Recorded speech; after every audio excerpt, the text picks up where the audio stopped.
Hello, I'm Nick Briggs, and you're listening to the legend of the Traveling TARDIS. You say Traveling Time Lord.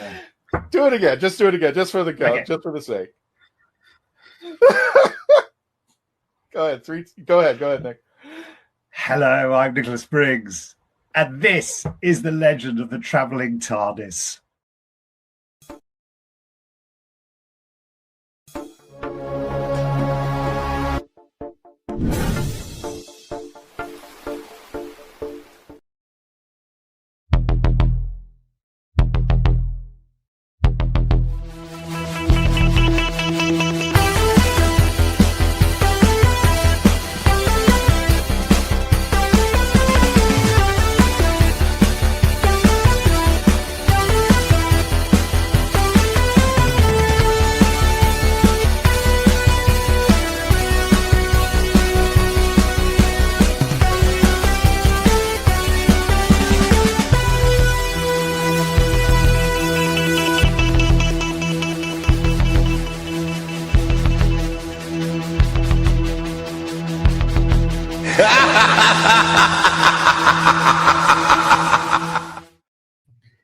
Hello, my fellow Whovians. Welcome to the Legend of the Traveling TARDIS. I am your host, Paparazzo Dave Chapman. Welcome. I hope you're not getting too used to that intro, that spooky intro, because the 31 days of WHOlloween are almost over. It's sad. It is, when we are live, it is October 28th. We have 3 days of Halloween left. Tear. Then we have that awkward in-between time between holidays where you never know what holiday is it? What holiday? Christmas stuff's already in the stores. Why is that? That's unfortunate. But we're not here to talk about Christmas. Well, it might come up. It will come up, but we'll get to that. We are here today talking to Nev Fountain, the amazing author, writer for Big Finish Audio, novels, the works. I'm super excited to this. We've got a small crew today. We're a little bit early, you may notice. Nev being over in the UK, we're doing the show an hour early. Christian is not on the show until later. He'll pop in near the end when he's able to. But I do have in there the producer chair, the hot seat, the helping, the doing all the things, Reverend Amagon Tom. Hey, Tom. Yeah, mumbling boobs. Anyway. Right. We'll stop with our crazy laughs. How's it going, Tom? Well, so that means I actually had to pay attention to what I'm doing because I am producing. Yes. Second time's charm, and probably for the last time in a scooter. Oh, yeah, I got it. It's because it's our special guest, and I had to treat him as well as I did on the other show that we were on with the 7.4 thousand views. It was a good episode. I'm sad I missed it, so I'm extra happy that I get to come on and host tonight. And as Nev says, I need to speak, so we shall, because it's just the three of us. Speak, Tom, speak. Good Tom. Belly rubs. Good Tom. Come on, Tom. You can speak. All right. Oh yeah. That being said, let's get this thing started with some Who Knew news, because we've got breaking news. We've actually got news this week. So why don't we hit that intro, Tom, and we'll bring in some gadget.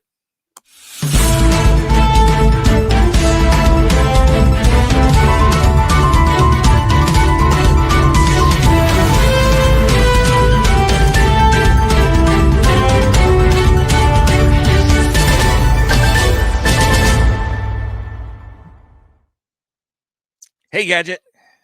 Yeah, they already are hashing this breaking news to hell and back and everything with all the speculations. Oh, of course. I know. So basically, how about we just go like Doctor Who is back 2026 for Christmas. Land and Sea might be underwater depending on contract negotiations. Oh, well. And they say Russell is writing it. So, how's your end of the year being? Well, it's the end of next year, so it'll be definitely. Yeah, we'll see what happens. But yeah, the mouse and whatever you call over there, their thing in UK did not agree with each other and everything. So I think the wolf and the mouse were just after each other like crazy and stuff. And it just came to a point where it was like, yeah, thank you, but no, thank you. We're not going to continue on with you. And yeah, we still have under contract from the last thing, Land and Sea. So we'll get back to you in January. Yeah. So let's see what happens January of 2026 about Land and Sea. But as far as we can confirm based on everything, because there was also leaks with Carol Ann Ford confirming the original ending of the series and everything that was supposed to continue on with a party and us seeing Poppy and all the other cool adventures. We knew that. We saw that. Yeah. So we already knew things were in the works and stuff and everything.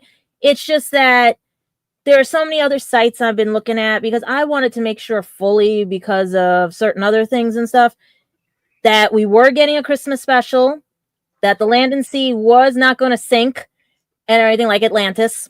And we basically was not going to get railroaded again, but everyone is complaining left and right, too woke, too this, too whatever.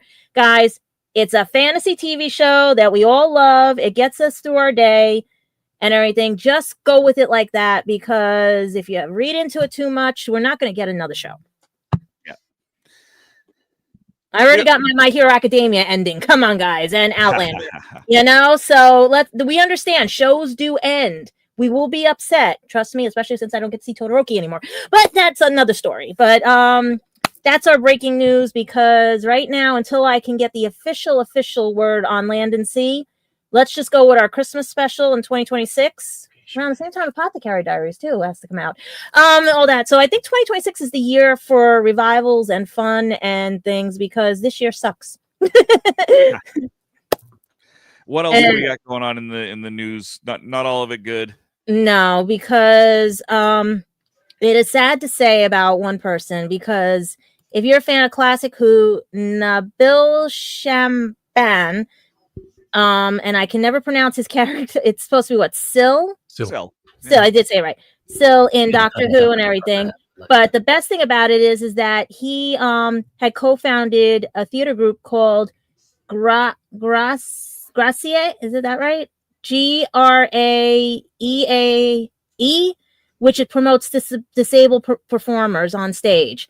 So he started that foundation as well as many other cool things.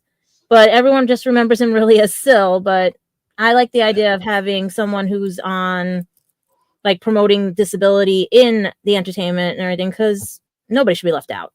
Exactly. We all have our unique talents and everything and stuff. And he was funny when I was little, because I didn't realize, I thought it was a puppet at first, like Yoda, when I was watching as a little kid. But then I realized, oh, wow, and everything. And then I remember they said about the Ewoks and everything in Star Wars. So it got me hooked on, like, learning about behind the scenes and stuff, so I wouldn't make the mistake, like, oh, it's just a puppet, and see what these wonderful people do on their off time, especially, like I said, creating that foundation theater group, as well as working on Big Finish to reprise his role, and just multiple things that he should, like. It's sad that he's gone. It really is. Mm-hmm. And stuff. What else do we have? No, I don't know how we would put this, because I found out through multiple friends too. Our beloved TV mom and everything. I found out from Billy West, and I found out from other people too, that June Lockhart had passed away at 100. I was like, that is pretty cool to see. She must have saw a lot of things, but she was America's sweetheart. She basically, if everyone remembers Lassie, oh God, I'm upset with this one, because this hits home for me and everything, because like I said, I know every one of her TV kids that she's worked with and everything. It's just sad and stuff to see her pass. I mean, Lassie, Lost in Space, Petticoat Junction, A Christmas Carol, I remember her from Meet Me in St. Louis. That's how I remember her. And then Lost in Space from all the reruns and everything. But I can't, 100 years old, Mm-hmm. That is just, yeah. She lived a good life and everything. Sweetest person, everyone said. Everyone said she was like their second mother. Mm-hmm. So, yeah, we're going to miss her and everything. Yeah, even Billy, yeah. Billy's on my like, I know Billy, and it's same thing. I saw it on his page. I was ready to cry and stuff. And then I'm thinking maybe that's the reason why I got locked out of Facebook, so I wouldn't cry, because when I come back on, I see this. You And know. of course, today we lost another British actress. Yeah. Pernilla. If you remember, like Faulty Towers, so I'm just trying to research her all, because that's the only thing I really remember, all the comedy back and forth and everything. And she earned a BAFTA. She's one of those that was under the radar, but also breaking the radar and everything with all her stuff and everything. And it was just yesterday. Yeah, that's the sad part. It's like too many of the good ones are going right now and stuff. But Faulty Towers is like the funniest thing I remember watching, with Are You Being Served and then Dark Shadows and everything on PBS, and besides Doctor Who, you know. But I still can't believe, You had Dark Shadows on PBS? Wow. Yeah. Lucky. It was Doctor Who, Dark Shadows, Faulty Towers, Are You Being Served, Are You Being Served Again? God, I remember all of them. But leading into... Yeah. Especially now, her co-star's birthday was yesterday. He turned 86 years old. And everyone knows that John Cleese, the whole Monty Python and the Holy Grail, as well as The Life of Brian and all that, Fish Called Wanda, and Harry Potter. I mean, with our beloved Simon. Yeah.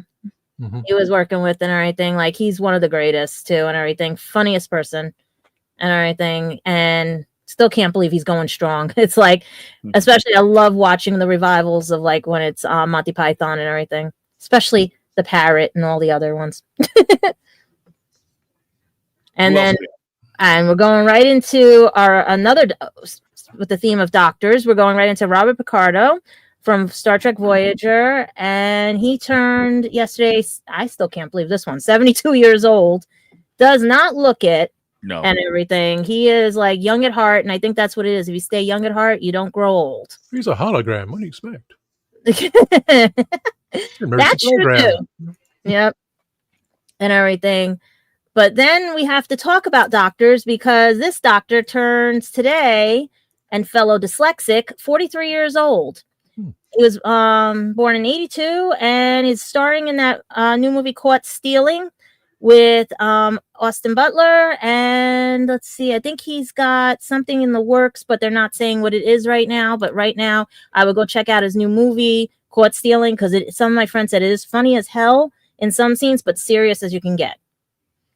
And all. But speaking of Time Lords, we're now at a princess where she will be reprising her role as Princess Vespa, daughter of the Druids, of King Roland, and everything in Spaceballs 2, thanks to the revival with Mel Brooks. And He's Going to Kill Me, because I met him once. I'm just going to say Orloff and everything.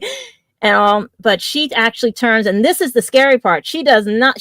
I swear, she's like Sophie. 63 years old. They do not age.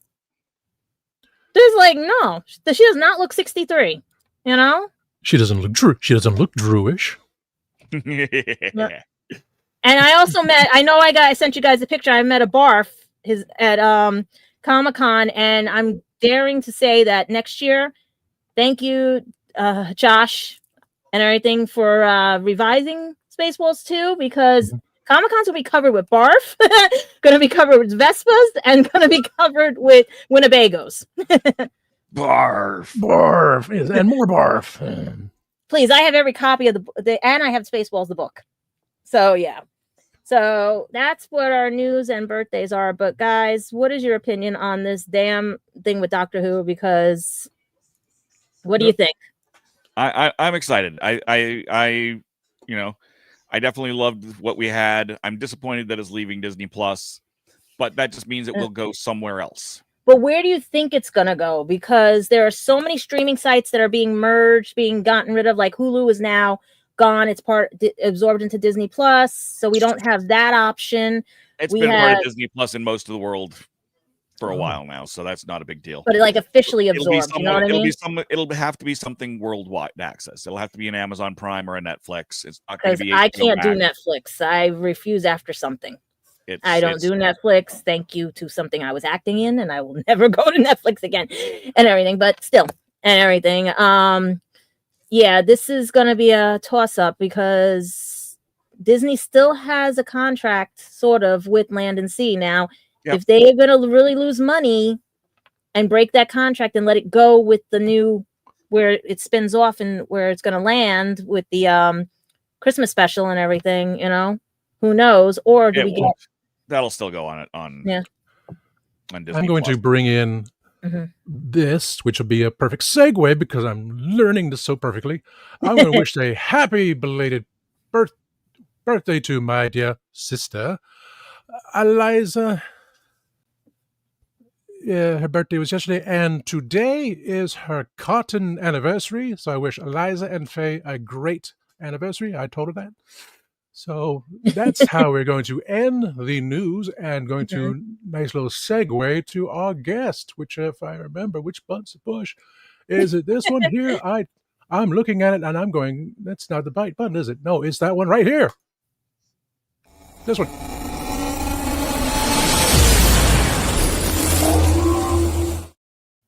Which leads into segue because Nev and I are friends with Eliza.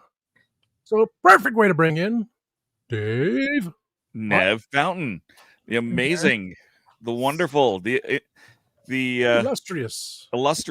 Pick a descriptor. Nose picking. No, sorry. Not that one. Oh, stop it.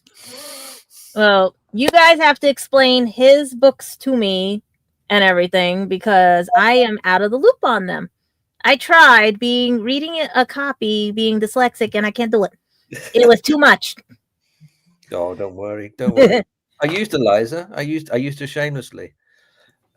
Research on the first book because I wanted to put a trans character in the book. So I wanted to understand the trans experience. I just wanted to do it justice. I didn't want to guess. So I used her and Stacey Smith. Do you know Stacey Smith? Never. Question mark. Stacey Smith? Question mark. Oh no, she's a Doctor Who bod as well. Yeah. But I used to I tapped their brains, both their brains on that. But that's by the by. No, it's a nice segue too. It's nice to know that you did do that research because there are writers out there who would just kind of go do it and not put in the work. And I mean they're in the minority, thankfully. But it's good that you did that. And it shows in the writing. Oh, thank you very much. I did want to cover both my cheeks. I think you did. There was one note that Stacey Smith gave to me, and I quite understood her point because one of the characters used a phrase which was a little bit disparaging towards the trans community. And even though that person's character would say that, it just wasn't needed in the book. So it's one thing for a character to say it, but if it wasn't needed, then it wasn't needed. Right. I mean, there are lots of different attitudes in the book towards this trans character, but the trans character herself is very sympathetic, and I wanted to get that. Mm-hmm. No, I only have gotten about halfway through the first book. Aha! The fan who knew too much, and I'm loving it. I'm like I smell red herring here. I think this could be interesting here. I get, it's definitely a good whodunit. I'm looking forward to getting through the rest of it. I just didn't have the. Are they all detective based or are they all different things? Because Tom was trying to explain it to me and everybody, and it went over my head.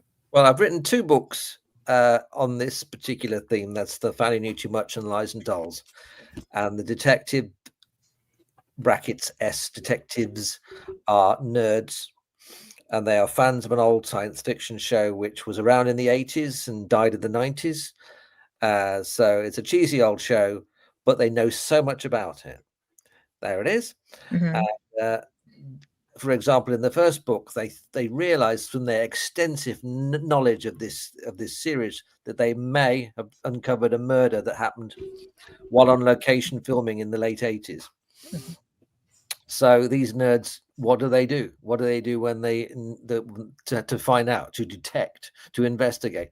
They pitch a Blu-ray extra to the BBC, as you do, now documentary, to bring all the cast back to the location so they can look for themselves as they reenact scenes from the original show, which one did the murder.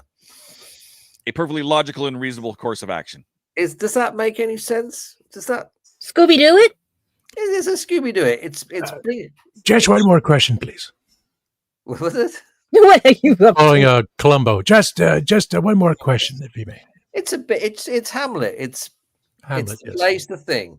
You reenact the play, and you bring back the memories, and so that encourages them to admit that one of them's a murderer.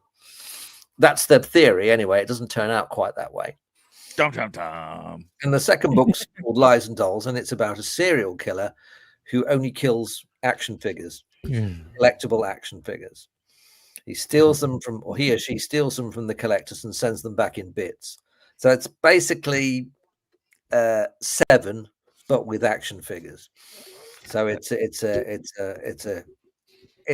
Terrifying. That's terrifying. Because they're collectors, and these action figures mean so much to them, they treat it as a murder. So you're And the playing last with I read, psyche. oh my God. Hey, what? You're playing with someone's psyche on the doll one. Yeah, I mean that's the first stage. The second stage is when real. Yeah, because she's missing her sword. Doesn't bug me. So would they actually? She's, you know what I mean? Would they actually chop this up? Well, I as paid say $10 these, for her. I have created a very As a steep, hair tie holder. That's what I'm saying. These are the diehard fans of collectors that, like, if it gets chopped up, they're like, yeah. I mean, I've created a situation where these are one of a kind. They were meant to be a part of a range, and then the show got cancelled, and the licenses got taken away from the factory. So they only had about 5 dolls, and then the factory burnt to the ground. So they are literally one of a kind. So that is why they're so. I know too many people that would yeah, okay. We've got a question here from the chat. Rose Kirby asks, have you ever been on Crypto Comics Couch some years ago promoting one of your books? No, I can't believe I have. I'd like to. I'd go anywhere. I have a laptop will travel. Doppelganger. Yeah. Is everyone Like Dave's double ganger that was at New York Comic Con. No, I'm loving the books, and you've got a third one that's not signed, that is written and ready to go. You just need the publishers. We the fans need to get on the publisher to get that book out. Mm-hmm. I keep saying that. So what's the name of the book that's not, or is it that you can't we don't know yet. It's a writer has things. Your backlog, my backlog of Doctor Who short stories that runs through my mind, and a novel which I had me going through here and there, which involves one particular character close to. Anyway. So it's like it's we have these. We know what we want. We know what we have. It's just final. Well, do it like I did. Self-publish. If it gets to the point, just self-publish. Sorry, I cut out a bit. I couldn't hear you the last couple of minutes. I think that was my fault. I think it got transferred to my earbuds. Oh, oops. So I have no idea what you were talking about. Oh, you telling me to speak and. What were you saying?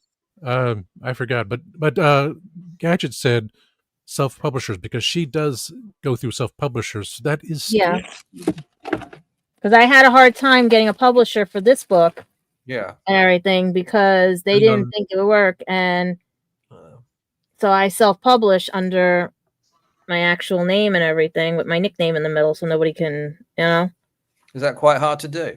No, it's with Lulu.com. I actually have a game book for kids who have autism and dyslexia as well. All right. Yeah. And it was very simple, very easy. I even tried to do a photo book, but I think because I didn't get it in time, or I just let it go, the computer gives you a certain amount of time and stuff because you have to get a hard copy. I think it's because I couldn't afford it either, because that book was like this thick of a photo book. Yeah. Mm-hmm. But obviously the preference would be get back with Titan and have Titan books put this third book out. Well, Titan better, because I want to be able to order these things and figure out everything, because it's up to Titan, isn't it? It's like Doctor Who. It's in the hands of the gods. Yeah. And one of the things the Time Lords about the fan who knew too much, at least I've only gotten halfway through it, is the formatting in it. because it's you've got your regular book, and then it'll switch off to, you know, a television script, and it's formatted differently. So you can really tell. And you've got, oh, here's a handwritten note in a handwritten font. And jumping back and forth between these different fonts and layouts is a really neat thing to do that you don't see that often. Well, it's nice to pretend as much as you can that this old science fiction show is real, and I find that, you know, making the opening in each one with a program guide for each individual episode, and doing it in a kind of courier typeface like it's an old fanzine.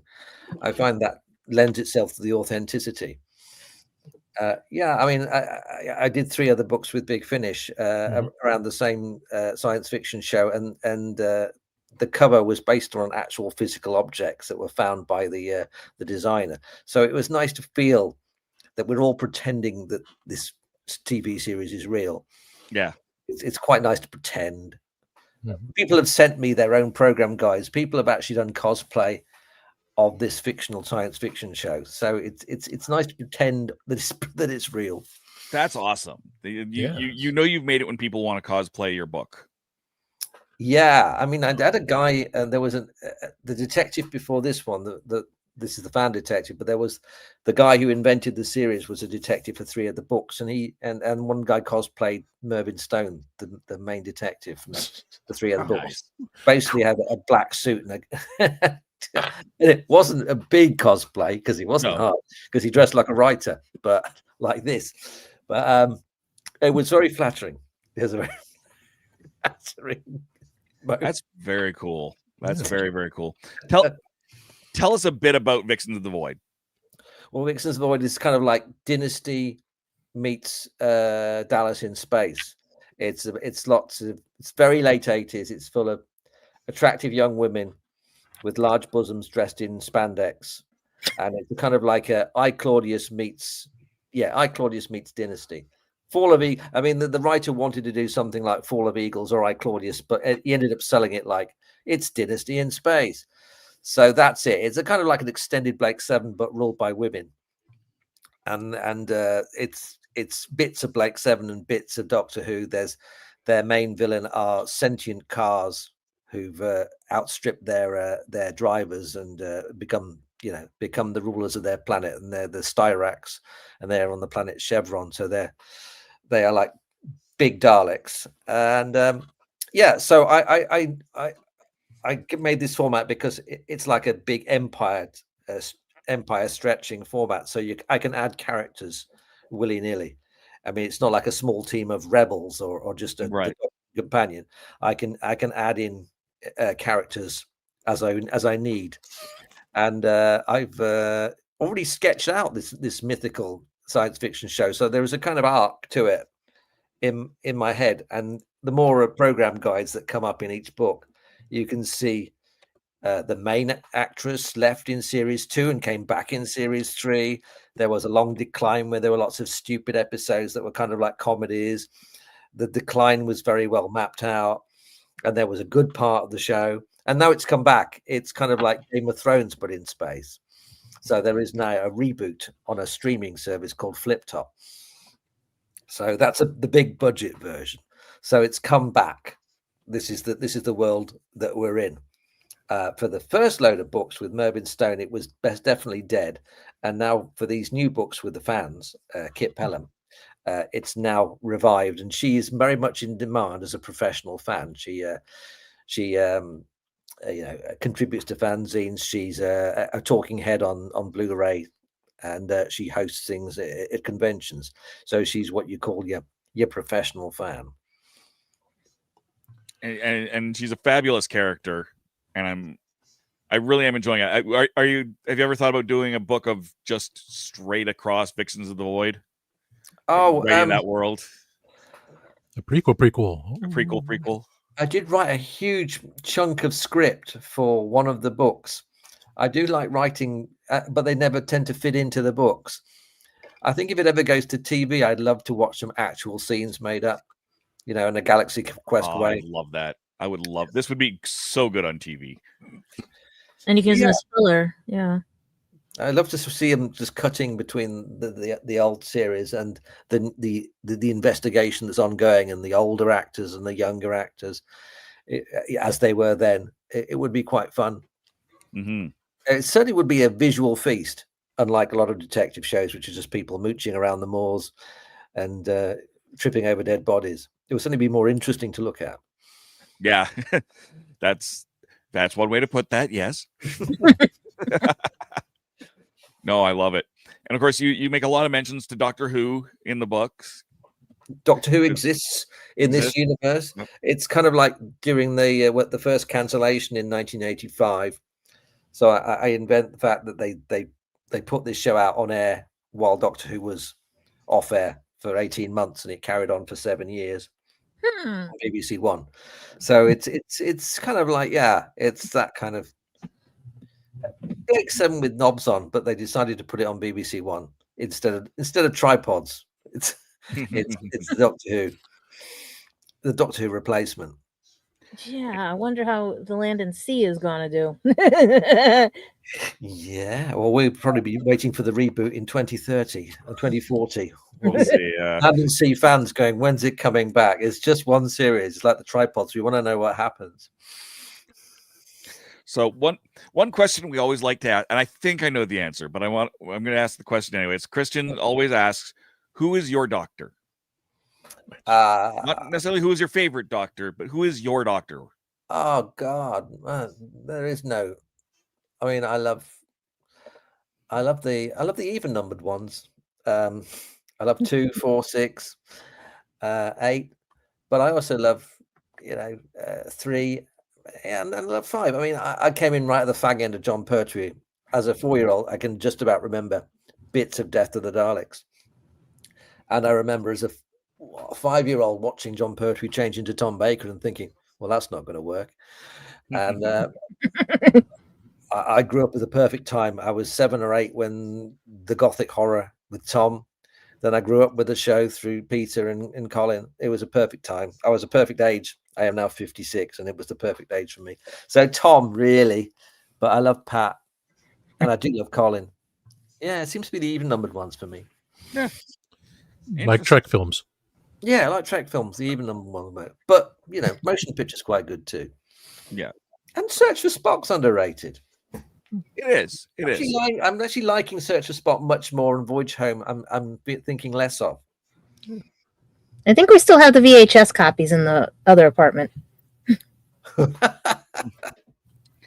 things, those are starting to get valuable. Those VHSs. Mm-hmm. Keep those. Mm-hmm. Yeah. So that's me, Tom. Tom, I have to. I met Tom. I work with Tom now, so that's exciting. I worked with Tom on a Big Finish. I first met Tom when I was 7. And he was playing in a cricket match around my area. So I've got a picture of me looking quite sullen on his knee with him in cricket whites. I still can't believe he's in his 90s now. Unbelievable, isn't it? And it's yeah. He once came into I once worked in a toy shop, and he came into the shop and he wanted something squeaky to put in his shoe. Here's something squeaky. I was tapped on the shoulder, and Tom Baker came. I turned around. It's Tom Baker. I looked up at him. He goes, "I wonder if you could help me. I'd like a squeaky thing to put in my shoe. It's for a play."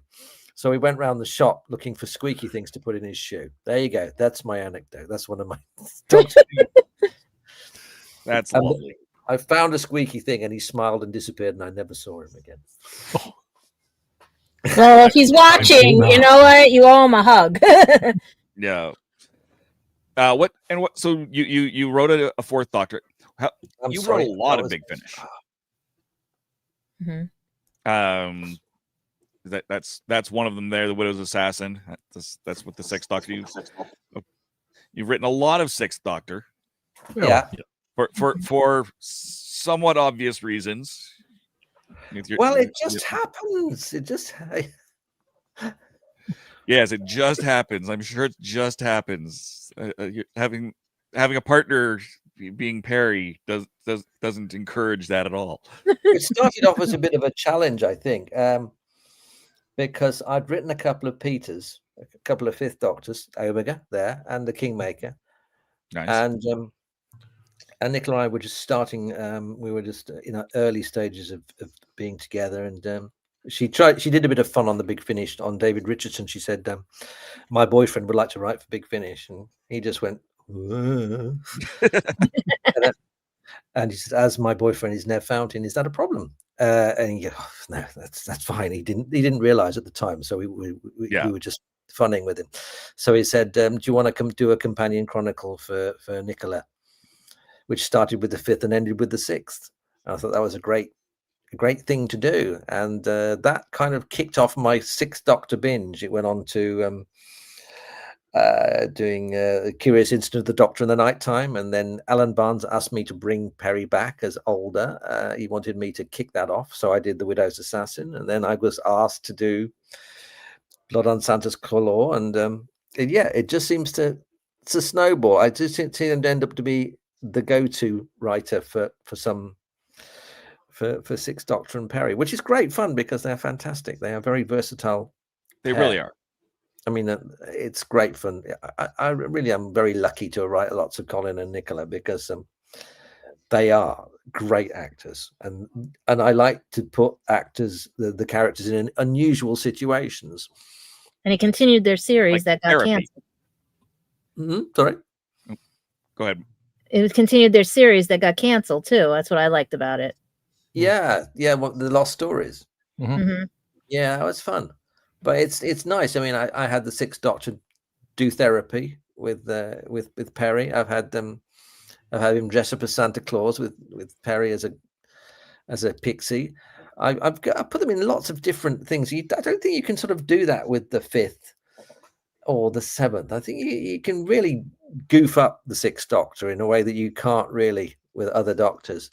It's just something about. Maybe it's something about Colin as the actor, or just the concept of the 6th Doctor. You can really, I think right from the start in the Twin Dilemma, he does something really unusual, which he says, "I'm going to become a hermit," which I think is very undoctorish, and it kind of sets a marker that's saying, "I'm going to do stuff that other Doctors don't do on a whim," and I think that's quite refreshing.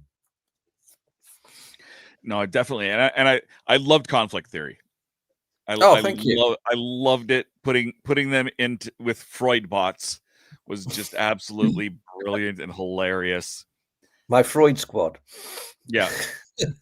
And I had to wonder because I jumped ahead to your episode. I didn't listen to the whole.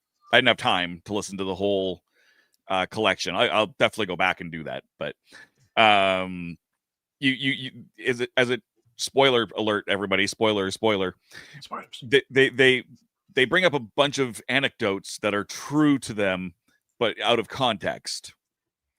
And were those any of those stuff that you actually had written for other Big Finishes or anything like that? No, they were just conjured up. Yeah, they were. I mean, just conjured up out of thin air, really. That's fair. I just wanted to kind of analyze their relationship, and where better to do it with robot Sigmund Freud's. Exactly. And I also want to examine the idea of Doctor Who's companions that choose to travel with the Doctor, like Peri, like Sarah, because they never can leave in a good way. Because companions that just kind of like get kidnapped or end up in the TARDIS because they're being chased by Daleks, like Stephen Taylor, and orphans like Vicky. It's very easy to get rid of them because they're running from chaos, and the minute they find something settled, they'll choose to stay. Like Victoria choosing to stay with the family in Fury from the Deep, and Vicky staying in Troy. But a companion that just gets onto the TARDIS of their own free will, and there's no kind of stuff that's happening to them, like Rose, like a lot of the modern companions, it's really hard to get rid of them because they just go, well, I'm not going anywhere. I don't need a family. I don't need to go back. I'm just having fun. And I just wanted to explore that paradox. Mm-hmm. I just think the Doctor's guilt. Doesn't that reflect society, how it's changed? In what sense? There were more family structures back then than there were now, in the sense of technology versus non-technology. Like, you had to be sitting around the dinner table talking with family back then. You had that family rapport, whereas now it's like, I can just call them. I can video chat. They're fine without me. That's a very good point. I mean, both Ruby You can look at it with the way the companions are. Like Martha, here's my phone. Yeah, like, you know, and Rose. I can take a sabbatical from being a doctor. Yeah, I can take time out. I can take a year out as the doctor's companion and go back to my degree. Yeah, I mean, it's a lot about, there are more choices, and it just seems to reflect that. The show does reflect that. It's odd because you think being a doctor companion is a pretty big commitment. There's a lot of danger involved. It's a bit of a crawling through small tunnels and dangled by Daleks and all the. It's something only a psychopath or a sociopath would actually take on. I mean, I understand Russell's attitude towards companions in that they don't want to be moaning that they're there all the time, and they have to be enthusiastic. That's a big difference between classic Who and modern Who. Yep. But being enthusiastic about being there is just as mad and unrealistic as wanting to go back home. There's the fine line between wanting to be in an adventure and actually living with terror every week. So you're thinking, like, what is the psyche? I think Peri is mad, and both the Sixth Doctor and Peri are sociopaths that just love danger. Yeah, no, that clicks. You know, what would we do if we were traveling in the TARDIS? We would just hide in the TARDIS until. Are they mirroring each other? Have you noticed that with companions that mirror each other? How's that? Because you said, like, they're psychopaths. Well, they're mirroring each other's, you know. Well, I think tendencies. An example of, like, what was the one episode? Oh God, I'm trying to remember because I was little when 6 was out and everything with Peri and everything, and all I remember is that she would do something and then he would overdo it, and then she'd underdo it, he'd underdo it. It was always like in a competition of who's more psychotic. It was like who could be the That's what I was always seeing it as. Their rhythms. Yeah. Their rhythms. They match their rhythms. Yeah. That's very true. I think I was waiting for somebody to bring up Tegan. Tegan wanting to go home. That's very interesting. I mean, I say Peri was the anti-Tegan because I think she was designed to be more enthusiastic about going traveling. When she complained to the doctor, it's always like, let's go somewhere more interesting rather than let's go home. And then the doctor changed, and they had to argue about something, and it was about who's making dinner, and and stuff like that. So it's very much like the married couple. I'm still learning all the companions from the past ones because, like I said, I used to just watch Sarah Jane, and then all the newer ones, Ace, and all that stuff, and then the old ones was basically I'm still learning all Barbara, Ian, and all Well, that's very much them wanting to go home. That was the actual the muscle in the skeleton of the series. They couldn't. They had this urge to go home, and the doctor just couldn't control the TARDIS. So there was huge arguments along the way. Couldn't. Wouldn't I always said it's always caught me as like sometimes the TARDIS works, sometimes it doesn't work. And for the new series, it works 99% of the time. If he remembers to take the brakes off. Yeah. The random TARDIS does help sometimes in terms of helping the drama. Not being able to get the companion back home can add to a bit of tension. Or dropping them off on the wrong street. Exactly. Though I think companions are very good to add to the drama. Turlo, for example, just traveling just because you wanted to kill the doctor for a while. I kind of like that dynamic. It's very interesting. I think we should be more experimental with companions. I think we should have all those in between, not just ones that think the doctor's wonderful, but think he's a threat or just think he's mad. It would be very interesting. I don't think we've actually did we exploited that. Sorry, I thought we did in one of them. Well, Belinda Unless was they meant it as a joke, like they said you're completely mad or something, you know? Well, I think in the new series, they tend to look at the old series and build on what the old series did a little bit, but not very well. For example, contemporary stuff. Russell T Davies ran with that. We didn't have a lot of timey-wimey stories in the classic series, and Stephen Moffat really ran with that. I think it's time to actually. And they were half hours versus an hour. Yeah, I think we should play with the TARDIS dynamic a bit more. Have a bit more conflict in the TARDIS. I think that would be fun because we had that in the Fifth Doctor and in the First Doctor, and I think it needs to be updated for the 21st century. I think it's good to have different views in the TARDIS, and we kind of have up till now had a kind of uniform. The 13th Doctor's companions all seem to be on the same hymn sheet mainly, and I would be interested to see a bit more conflict there. Maybe with this next set. Maybe. Rose has a good question. Which companion do you think had the best journey? I thought Sarah and maybe Donna, if you're thinking story-wise. In terms of an arc? Yeah, that's what I'm saying. Sarah and Donna. Because Donna got her redemption. Yeah, Donna.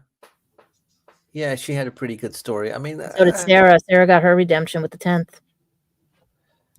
I mean, Ian and Barbara, they had a very good story. There was a real knit together set of stories. I mean, we went from really outright hostility and suspicion towards the Doctor and towards accepting him. Unless you watched Sarah Jane Adventures, you didn't know what happened to them. Yeah.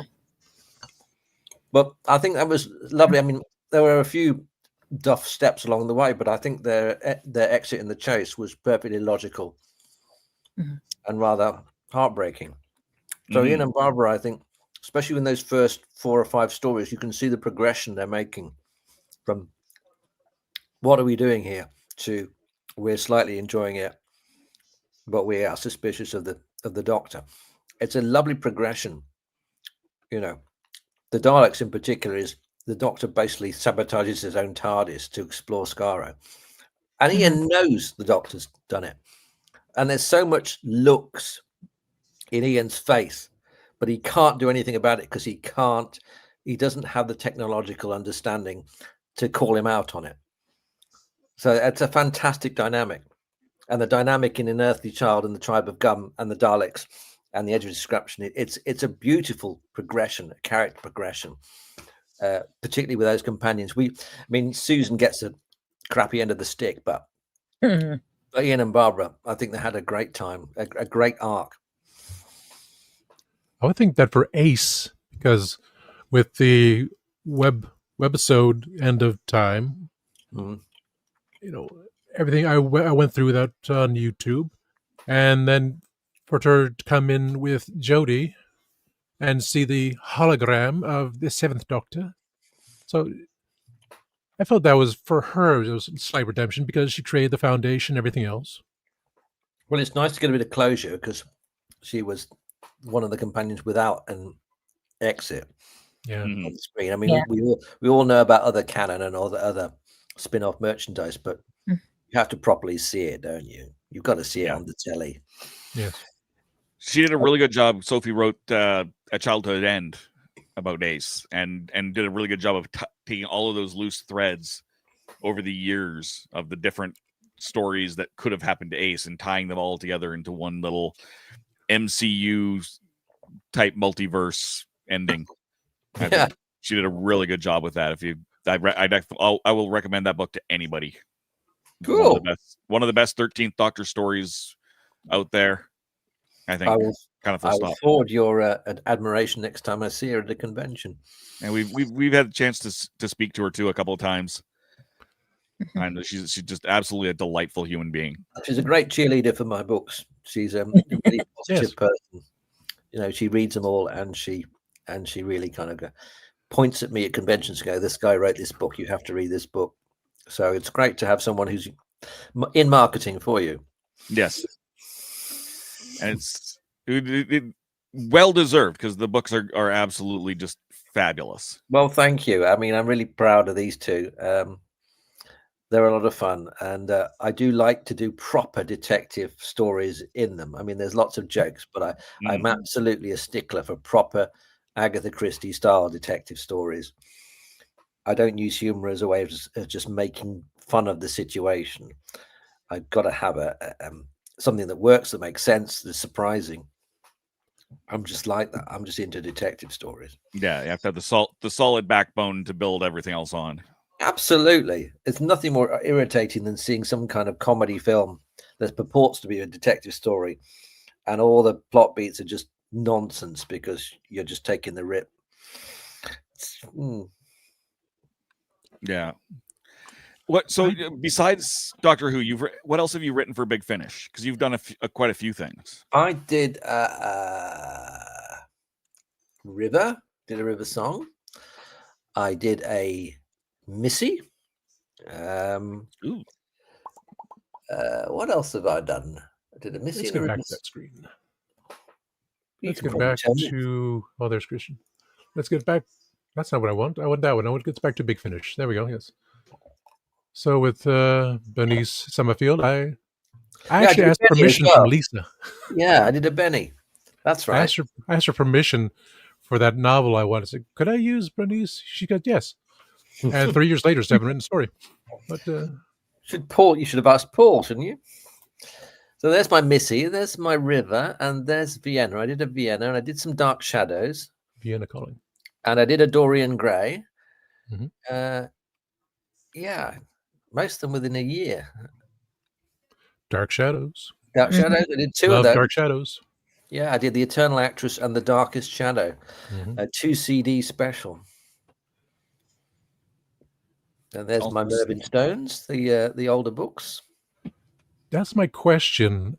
So, you know, anything I message you is like, I just message you all the time because I'm the fan that talks too much. You went from Big Finish Publishing, then you went to Titan. Was there a reason to switch publishers? Well, I think Titan lost interest in doing books per se. Sorry, not Titan, Big Finish.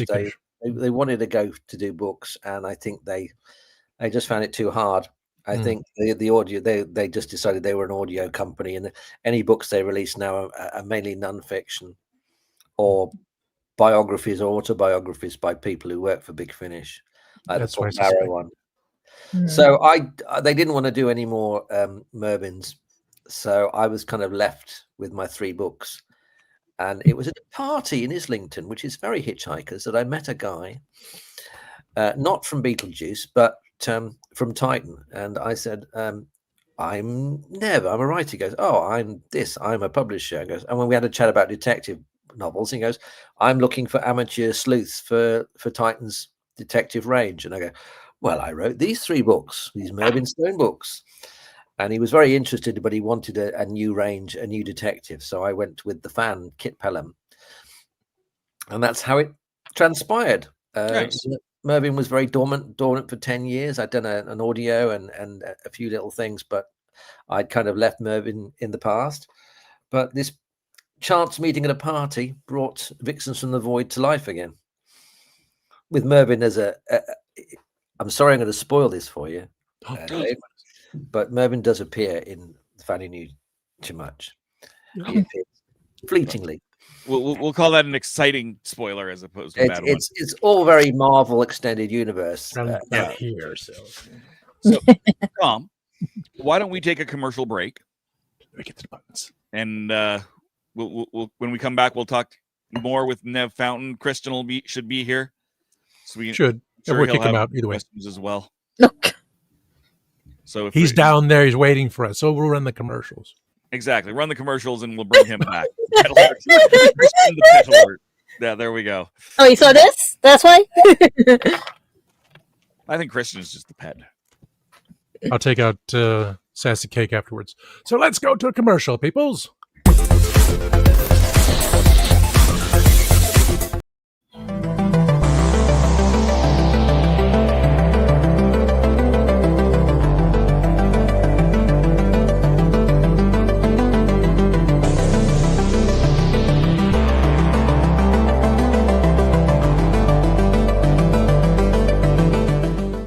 So what's your favorite Western?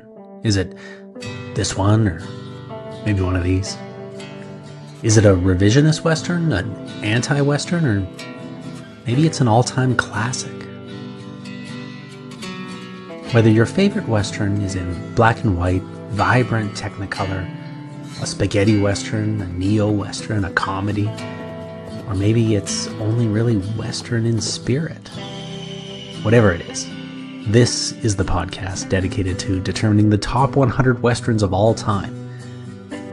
Every second Monday on YouTube, Spotify, and Apple Podcasts. It's Horses on Film.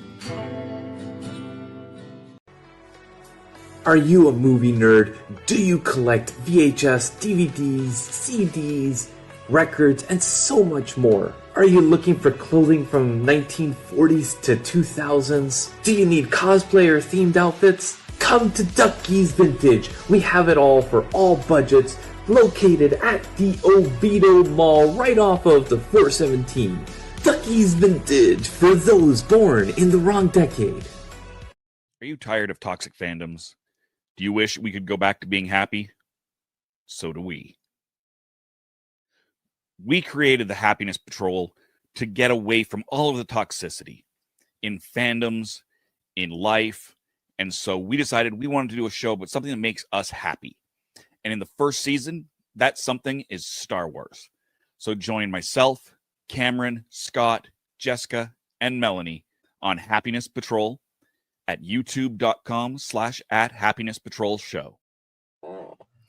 I'm author Mark Muncy. And I'm author Erica Lance. And this is Eerie Travels.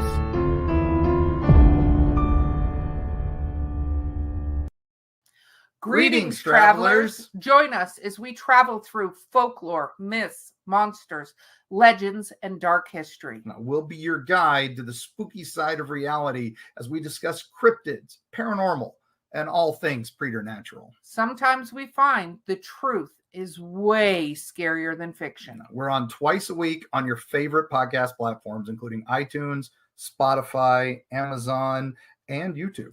We have amazing guests from all of the areas of the strange and unusual, including witnesses, investigators, and more. Now, with Erica's curiosity and ridiculous array of pop culture and true crime knowledge. And Mark's decades of experience diving into folklore and the legends with the truth that's behind them. Yeah, so join us, travelers, as we take you to the edge of reality, and we'll see you on the other side. I didn't listen to that voicemail. I'll tear open that letter you sent. Don't you tell your friends I want you back. I gotta leave you now and unread, because you've already said those words that switch my heart to dead from loving you.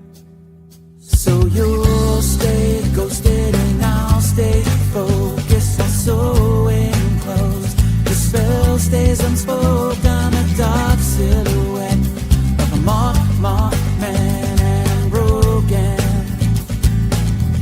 Right down. I didn't listen to that voicemail. Or TikTok that story you sent.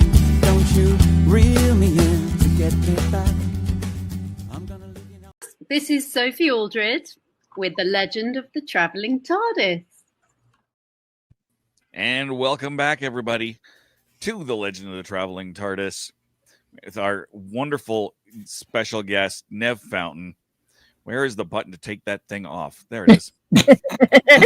Oh, look who showed up. Everybody showed up. You are all sad. That's all I'm saying. Hey, we are, because we were so much happier 5 minutes ago. We're Oh. Yeah, we are professionals. Shut it. Hey, professionals at 88,000. Did I miss anything? Don't try this at home. Did I miss anything else here? So, guys, welcome to the Legend of the Traveling TARDIS with our interview with Nev Fountain, Big Finish writer and author, and just talented guy around.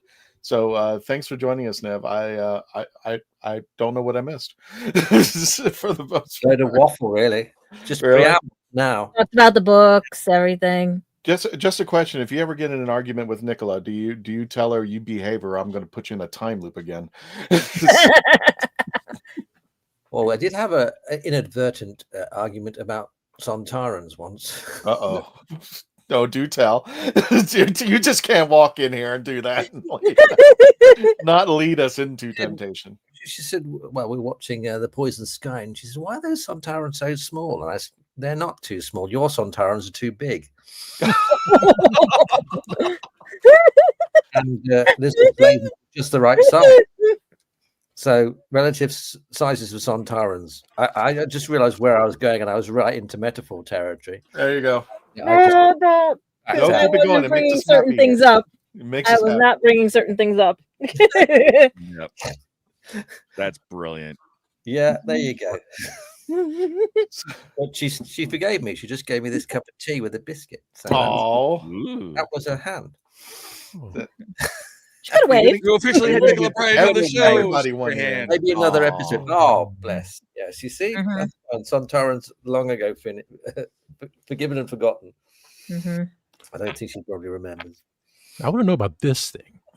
Oh yeah, I never heard of this. Oh yeah, that was my serious thriller. Yeah, that was.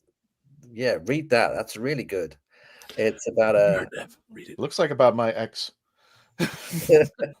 It's about a woman who suffers from chronic neuropathic pain. She's had an accident and she's suffering from fibromyalgia, and every day is hell for her. And she takes lots of drugs to steady the pain. It's just an ongoing thing. And she finds her own suicide note in a drawer, and she can't remember that she'd written it. And she realizes that she couldn't have written it. So it's a sort of a psychological thriller with her husband and various friends, and wondering what happened. But she can't make head and tail of it at the moment because she's on these drugs, and she comes across this. Her doctor recommends this treatment that gives her about a short-term relief from her pain, which is real, by the way. And she manages to come off the drugs long enough to realize what's happened to her. So yeah, it's a cracking read. It's one of I'm very proud of it. It's one of my best things I've written. It was it's great. Painkiller. You tell Eliza. Her pain is constant. Ooh. Mine are different. It got optioned by Hartswood for telly for a year or so. Stephen Moffat read it and loved it, and he persuaded his wife to buy the rights from Hartsmouth. Nothing came of it, sadly, but there you go. But I did earn a lot of money from it because it got into a bidding war with two German publishing companies, and they just kept bidding and bidding and bidding until the money was ridiculous. And my agent said, "I think they better stop now. I think you've got to make a decision about which one to go with." Yeah. So good. A horrible situation to be in. Just terrible. Terrible. It was awful. I'm sure you felt. I would have terrible. that for 3 houses. Writer getting paid. The law against a writer getting paid. Well, Nev, good news. I just wanted to let you know we will be reviewing this in December. Yeah. We're going to take that on in December. I'll tell Andrew Lias and Sue Dinham and the other guy, Alan. Tell everybody. I'll tell them all. They'll be thrilled. I wanted to know.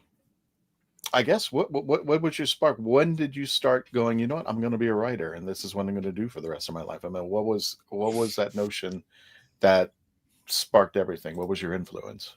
Well, my brother would have told you that it started when I was in primary school. I just started writing straight off the bat. I was writing incredibly long stories that I used to read out in primary school at 6 or 7. And it's Doctor Who that started me, because I started buying the Target books and never looked back.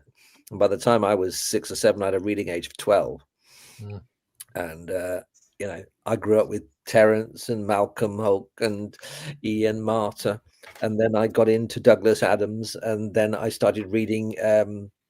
we talked about this in the other podcast about the Star Wars script, the novelizations, because in those days you spoiled it yourself because you just read the novelizations of films before they come out. Sounds like manga versus anime. So, I read Star Wars, Empire Strikes Back, Return of the Jedi before I'd even seen the movies. And then I got into comics and loved Alan Moore and John Wagner and those people. So I had my foot in sci-fi TV tie-in stuff, and in British comics of the late 80s, or the early 80s. Yeah. So that's what I grew up in. That was what I cut my teeth with. Was there a particular episode of Doctor Who that pushed that influence, or was it just everything in general? Well, I say I grew up with the early Gothic Baker, so that kind of piqued my imagination. I wrote a story at a very young age with Doctor Who and the Devil of the Daleks with the Doctor and Sarah. It's one of my first Doctor Who stories, written with that 3-inch crayon. And I wrote a 10-page epic. This is at primary school. I don't know what equivalent is, but again, this is 5 to 8, something like that, called Nicholas's Gang and the Exterminators. It was an utter rip-off for Doctor Who, complete utter rip-off. They had a time machine that was like a box, and the Exterminators, they didn't look like Daleks, but they were obviously Daleks. But it was just me writing. Rick and Morty can do it. You can do that. Yeah, absolutely. It was a time-traveling box with a bunch of kids in and a donkey, and they were there was a donkey in it. And can we put that to pen and start with that one up again? Because that sounds interesting. Everybody watch your ass.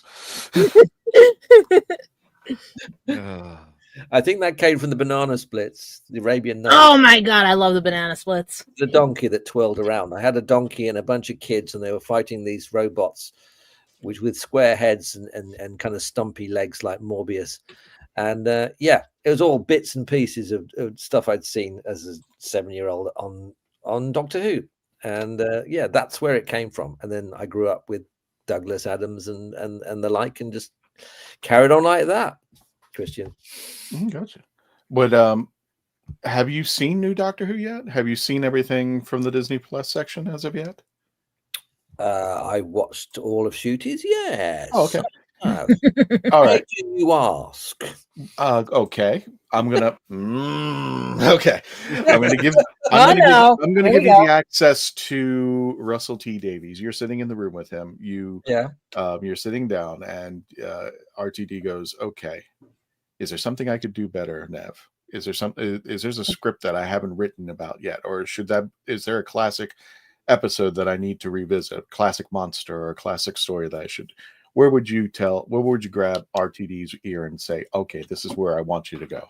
I would say I would just rethink the approach of the show, because I think Russell's been a victim of his own success, because Stephen, who came after him, he changed a lot of the show, but he still kept the framework, and so did Chris Chibnall. I think that the framework of the show is a little tired. The breadcrumbs, who's Mrs. Flood, that kind of thing, and the big finale. I don't think any episodes are particularly wrong, but I just think the bones of the show are a bit tired, because it's been 20 years and I don't think they've changed enough. If you looked at old Doctor Who, from An Earthly Child to the 5 Doctors, it's changed immensely. It turned itself inside out to stay alive, and I think it just needs a different approach. Not necessarily changing your writing, but as I was saying to the guys in the last hour, I was saying more tension in the TARDIS, more. They used to complain that Doctor Who was a bit like a soap opera. I don't think it's enough like a soap opera. Really? I feel well, soap operas are about keeping information back, the tension of someone not knowing something until it's important for them to find out. And I think with Doctor Who now, everyone finds out everything at the same time, and the Doctor finds out when we find out about things. Well, could it be also because, like before, it was half hour, part 1, part 2, part 3, part 4, like a soap opera, versus now it's like 1 hour, we're done, here's our next adventure. Yeah, I do think there's drama to be had with us knowing more than the Doctor. As Alfred Hitchcock used to say, you got a bunch of people sitting there around a table, and only the audience can see the bomb under the table. We see the bomb, they don't know the bomb's going on. And it would be nice if the Doctor didn't know things occasionally, because there were times when he didn't know things. Whole subplots would go past in the classic series, and the Doctor would never actually come in contact with these characters. and you'd know things, and the Doctor wouldn't. And the tension is when the Doctor would find out. And also more conflict with the companions. I was saying Ian and Barbara and that relationship with the Doctor right at the start of the classic series is priceless. The suspicion and the survival. I think a lot, just drama. I think there were some great episodes, but I didn't. There was no drama in the reality war. There was no drama in that finale. I didn't know what the stakes were. I didn't care about any of the characters. I just wanted a bit of drama and knowing what I'm supposed to feel at a given point. And the spectacle sort of took everything over, and it would be nice for UNIT to actually get blown up properly. And here's my argument about Twin Dilemma. My first inclination when somebody asked me, he said, do you think things had gone awry? And I think when you were talking about characters, I think what should have happened in that particular story is that the Sixth Doctor should have taken Peri to that asteroid, and those two should have been stuck together and have a character development. And the Doctor is going wild, but Peri has to now conflict. What only has she seen with this regeneration, now getting used to this new Doctor, but now she's got to tame the new Doctor. And I think it would have developed Peri as more of a character and put an influence into it. And I think it would have even demonstrated Nicola as an actress, because she's phenomenal. And I think if it was just the two of them trying to work out their characters, I think we would still be talking about, 5, 6, 7 seasons of the Sixth Doctor with Peri. That's my opinion on that. I think a lot of people were a little bit skeptical about the Twin Dilemma, because you're already taking the Doctor's just changed and ran off with it, and Peri's just kind of there for the ride. And I feel like that would have been a wonderful story if the two of them were just exiled together and had to deal with the conflict of this new Doctor. I think that's a very good point. I think there were a lot of missteps in characterization in the classic series, because 26 episodes, not a lot of money, a lot of writers not getting the show. Anthony Stephen ran away after writing about half of Twin Dilemma, and Eric had to knock something together, and it shows. But the drama of actually having a Doctor who was like like a Caligula, like a mad Doctor. Right. It's great. It's terrifying. The concept, and I completely take you on your board that it was fumbled. I've just recently filmed a documentary in defense of the Twin Dilemma, and I think Colin's performance is amazing. And if you watch it again, Nicola's doing a great job in actually just being a bit PTSD through it. But I take your point. I mean, there was a missed opportunity there, but there are loads of missed opportunities. Turlo was a missed opportunity. Oh yeah. But I was saying in the last hour, when the new series is at its best, it takes things that the classic series did in a kind of half-assed way and does them properly.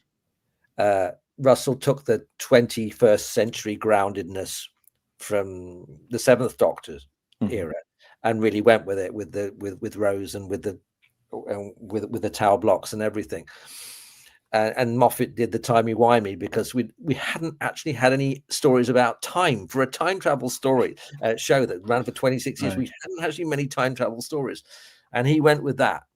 And I think the next thing is to actually look at those times where the TARDIS, there's conflict in the TARDIS, the Fifth Doctor time, pre-Adric, death, First Doctor with Ian and Barbara, and tension between the characters, and exploring the characters' emotions with the Doctor, and not coming out with something which is, "You're marvelous, Doctor. How can I stay with you, Doctor?" Which I think is also getting a bit repetitive. As I say, Russell is a victim of his own success, because it's all been carried on for 20 years, and I think a different approach. I think Russell could probably do it. I think he could easily just go, "Okay, we'll do it a different way." I think he was just getting used to, I don't want to say the comfort of things, but we had to have that story arc at the very beginning when we had Rose, and the Bad Wolf thing, and then now everything had to be a story arc at the very end, and there was some kind of reveal, and it's like, why don't we just have stories that really don't, you can have that cliffhanger of one episode and then go into the next episode, But Well, the here's story something I'd arc say was just to him. getting really. There's something else I'd say to him. I'd say it is weird that a show that survived on cliffhangers for 26 years about the only modern show that doesn't do the cliffhanger thing. We have self-contained stories and they end, and we have a little bit of a tease. It's not a proper cliffhanger. But if you look at every kind of show, Andor, Severance, Reacher, all the modern shows, they continue the story. They continue the story, and it's a cliffhanger and it's a revelation. They didn't do that with the new series. You just did the breadcrumbs thing. Oh, who's Mrs. Flood? And it wasn't enough for me to pull me through the whole series. If I had a proper cliffhanger at the end of one story, like they used to do back in William Hartnell, you'd land the TARDIS, the story, the Daleks was over, and then suddenly the TARDIS would go mental, or they'd find a footprint of a giant in the Himalayas. Really use the cliffhangers, because that's what kept Doctor Who going for 26 years. It forces even bad writers to produce something every 25 minutes. It's like electroconvulsive therapy for your story. It's you have to come up with a revelation or a threat and move the story in a different direction. And I kept saying this last season should have been like he wakes up from a fever dream, you know? Yeah. Which most have been asking for that. Yeah. Was it just, it didn't happen? Because it just, like as soon as it's like, what happened? Did the toy, what is it? The toy, what is it? Toy what? Toy maker. Toy maker did all that. Let's just make it that he did all that, and they were able to reset it, and then he wakes up. Maybe that'll be the Christmas special. I don't know, but maybe. But you know what I mean? We're having a Dallas Patrick Duffy moment from the shower, and the Doctor walks out of the shower and goes, "Oh, I'm just awake." This is a unique show. It thrives. Like it goes from Jodie to Shooty, and we don't get that thing, but then we lose the redemption with Donna. But at the same time, we almost did lose the whole thing because Will passed away and everything, and stuff. So that's what I'm saying. It could just be a wake up, What were you saying, Nev? I'm sorry. I was just saying this show is unique. It's unlike any other show in which the fans are excited by change. They can't wait for the main character to disappear and be replaced by someone else. They can't wait to see the next companion. We look forward to. I think Star Trek fans would dread change in a show because if you lose Kirk or something like that. But we go, yeah, when's the next one coming along? And I think change is very important to Doctor Who, and I honestly don't think it's changed enough. The modern series, I think we should have a step change, and not a reboot, but an approach in a different style of writing. Maybe all the stories can end halfway through the episode, and we start another one.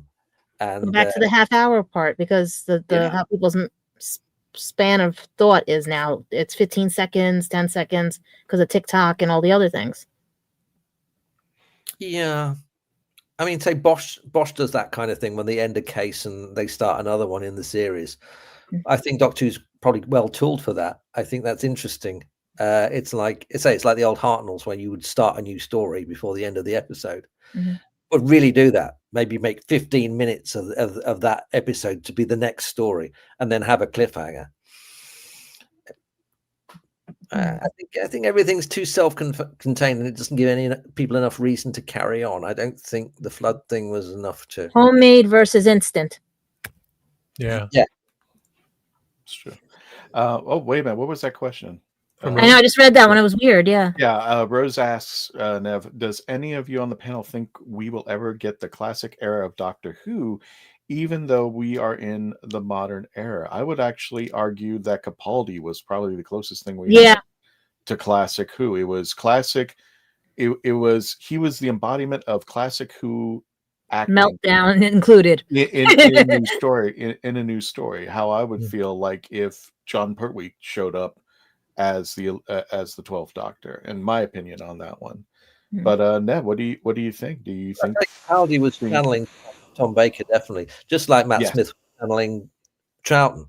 There's a certain respect for what's gone before, which is very healthy. But I think if you're talking about classic Who in terms of what Classic Who was, the 25-minute thing and the cliffhangers. I think a lot of modern television is going back to that. The episodes are getting shorter. Skeleton Crew in on Disney Plus, that was for kids, but that was the episodes were getting shorter, and each episode was a cliffhanger. It's sort of moving back to the old Doctor Who style classic series, and we should go back with it. And maybe we will, because I think that's where everything's traveling. The flexibility of episode length. I think we don't have to do an hour. We could do 45 or 40 or 35. I think that's the way it's going. I think it's a very good chance that we will have something more in a classic style if we just looked around us and going, well, look what's happening on Netflix. Look what's happening on Amazon Prime. Look what's happening on Disney Plus. They're sort of doing Doctor Who as it was. Anyone free to disagree with me? Well, I've been watching the old ones on Tubi and Freevee and stuff like that, because I'm trying to catch up on the old ones that I couldn't see because I wasn't born when they started and everything. No excuse. Plus, also here in New York, to try to get WLIW to even get these on was hard, and I still swear I saw that one that everyone keeps saying doesn't exist, and I know they have the reel and everything. Don't say that out loud. Because I got stuck every summer indoors because I could not deal with the sunlight watching WLIW every summer vacation. And I see, like I said, Dark Shadows, Doctor Who, Are You Being Served, Benny Hill, all that stuff. You better check under your desk. Ian Levine's probably there now. I dare them to go to that studio. I dare them because they might find stuff. You say missing episodes 4 times, he appears. Like the on Tea After Dark. I was actually joking way back when, because when Moffat was the showrunner, occasionally we would get a classic episode that was found somewhere in somebody's garage in Nigeria, something. And it's just like, you know what? The truth is Moffat has all the episodes. He's just releasing them because he needs a new pony for his kid or something like that. And he's just releasing them one at a time so he could just stretch it out a little further. Doctor Who's like its audience. You have the answer now because the audience is too impatient to sit there and watch the show. That's why I said the short attention span and everything. Yeah. I don't think as a 6-year-old I could have watched a 50-minute long show. Well, that's like the difference back then. We had to like memorize and study things, phone numbers, things like that and stuff. We didn't have technology dumbing us down. Well, I do think, when you start on the show at a young age, 25 minutes was perfect for me in between the sports and the evening news. 25 minutes was just perfect. Well, Nev, if I could go on to this topic, because one of the things I've mentioned beforehand when I've talked to people and been on panels and said, what's the difference between British comedy and American comedy? And I've always argued that British comedy is more cerebral. It really pushes the joke out there. So when the punchline finally hits, you are laughing for an additional 5 minutes because you've been working up to all of this in British comedy. I think Red Dwarf is my favorite example of that, where it's just the joke keeps going and going and going. And then finally, I was raised on Monty Python. Yeah, Monty Python. Well, I mean, Monty Python had all of its skits, but yeah, there was something to be said about, things like the parrot sketch. It kept adding up and adding up and adding up, where Americans have the short attention span. And that's not to, it's not to berate American fans, but that's just the way it is. They're always in a hurry. They want it quick. They want slapstick. They want something, they want a shorter way to that joke. So when the punchline hits, it just keeps going and going and going. Whereas with British humor, it's that rock that keeps sliding down the hill and gets bigger and bigger and bigger. So when it finally comes down the hill, it hits you with a big impact. Am I right or wrong on that, Nev? Well, on the one hand, you've got very cerebral stuff.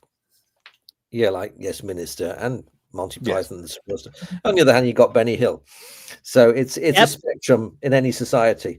That we've got easy laughs in England and in Britain. And I also think British talk to you as like an adult level, whereas some of the stuff I've watched here dumbs it down, and I don't like the dumbing of the down of TV shows and everything and stuff. Whereas when I would watch the British shows, I found them more intellectual and more like at my level than watching even the cartoons. I found more like they weren't sugarcoating things. Well, it's interesting. I think television in my country comes from the theatrical tradition. So it's theatre to telly. So that's why you got Doctor Who in a room, and you got I, Claudius, which is basically theatre on television. I mean, American television is movie to television. So it's kind of like it's a more spectacle, trying to get the spectacle on a smaller budget. With the British television, it's basically saying we don't care about any kind of spectacle. We're just going to sit in a room in togas and talk for 20 minutes. And you haven't been to my house, have you? No, it's like when I was watching Are You Being Served? I would see all the innuendos and everything and stuff. And I don't know if it's because I had people explain it to me, but I understood what Mr. Humphreys, I understood Mrs. Slocum, I understood all them. You get to these and I'm like, why are they so dumb in here on the shows I watched here? I'm like, I couldn't get into half of the shows here in America. I always gravitated to the British comedies or Japanese comedies. And it's something, I think it's the intellectual that they don't sugarcoat, they don't dumb it down. And that's where I think I caught on more with Doctor Who, because Sarah Jane wasn't dumbed down. She was just told, try something, just keep trying. Yeah, I think, but it's television. We create television with words. That comes from theatre. As I say, I, Claudius, and all those shows like that, and Doctor Who. There's nothing else going on. There's no special effects. Sometimes it's just people talking in a room, and I don't think the networks do that. I mean, Star Trek is more exciting and suit up, and it was still too boring for the networks, and they still cancelled it because something that exciting to watch, and they still thought, oh, we haven't got an audience for this. Television, British television, just lets things sit there, especially in the early days, like Quatermass. They can sit there for hours, and you can just, nothing much can happen, and it's just people talking. One of my favorite comedians is Dave Allen at Large, and I grew up watching that when I was a kid. That didn't put me to sleep. I was very focused when I was a kid, and I consider him the storybook comedian, meaning that he has these wonderful stories. Bill Engvall here in the States is what I consider a storybook comedian, where they tell a story and they bring you into that. So I love those comedians. Speaking of people touching my TARDIS, I just want to let you know Nicola has. And that is not a euphemism. Way back when in Wholanta. No, that's not a euphemism. Quite a few people have touched my TARDIS, and that's where I'll just draw the line on that one. But there she is. I have touched his TARDIS as well. Back in Wholanta the whole night has been innuendos. The whole show is innuendos. What are we kidding? Just going back to what you were saying earlier, something I forgot. We do have very strong talk radio, drama radio tradition. And a lot of the television shows that you like have migrated from radio, at least the writers, and that's word-based. Now, we had The Goon Show and Tony Hancock, and It's That Man Again, and I'm Sorry I Haven't a Clue, and I'm Sorry I'll Read It Again, starring John Cleese. Radio shows coming over to television. Cleese started in radio. Spike Milligan started in radio. And as I say, that's a very word-based medium. So maybe that's another factor. Oh yeah, even Thunderbirds. I used to like that show. Like that was some reason American style show. Well, that was Jerry Anderson being American, wasn't he? Yeah, but an American show written by people who'd never been to America. Yeah. But the funny part is they made a series later on, a movie with Vanessa Hudgens, and I still like the original. It's fantastic show. Nev, speaking of, since you've seen current Who, and I addressed this question to Andrew Cartmel and a few other writers, but I'm going to go ahead and say it. The Timeless Children, yay or nay? Absolute nay, I'm afraid. There. That's fine. That's enough. It's pointless, pointless nonsense. Yeah, absolutely. I say it's a PowerPoint presentation. I was saying this on another podcast. Is the reason why canon changing stories like Genesis of the Daleks and the Deadly Assassin work is because The writer decided to break canon in service to the story. Everything in Genesis of the Daleks is drama. Everything in The Deadly Assassin is gripping. And that's why we keep going back to those stories and trying to recreate them. Other stories that are just going to change canon for the sake of it, like The Ultimate Foe and like The Timeless Children, there's no drama there, so we forget them. Ultimate Foe had, on paper, was a great idea for a story, the Doctor being tried by his future incarnation, the Time Lords destroying Earth to cover up a scandal. But compromise and production problems made it a bit half-baked. So we tend to sort of forget about that kind of story. And Timeless Children is just best forgotten because no one cared. No one cared.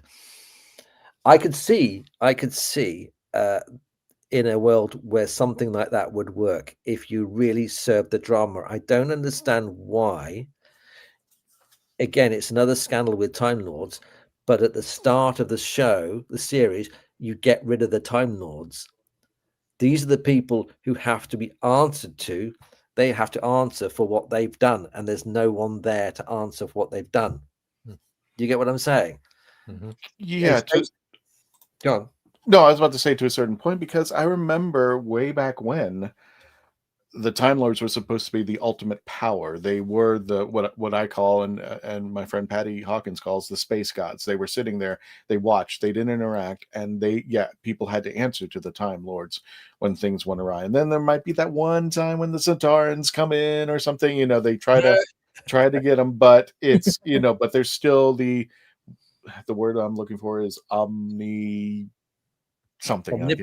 Thank you, the omnipotent. And they then as stories went along, they weren't the most important thing once in a while. I think my favorite series that I try to listen to is the Gallifrey series with Juliet Landau as Romana.